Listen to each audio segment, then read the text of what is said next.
வணக்கம் நேயர்களே. இந்த கோட்டையை சுற்றி உள்ள பகுதிகளில் ஈஸ்வரன் கோயில் இருக்குது.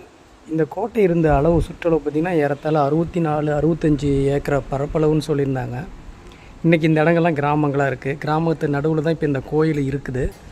இந்த கோயிலுடைய கொடி மரத்தை தான் நம்ம இப்போ பார்த்துட்ருக்குறோம்.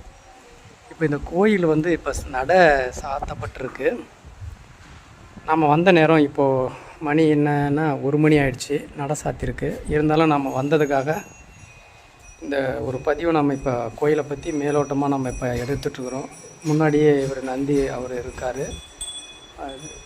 அதுக்கப்புறம் பார்த்திங்கன்னா நடை சாத்திருக்கு. இது எத்தனை மணிக்கு திறப்பாங்கன்னு தெரியல. இன்னும் இங்கே கோயில் முன்னாடி யாரும் இல்லை, பூசாரியோ யாரும் இல்லை.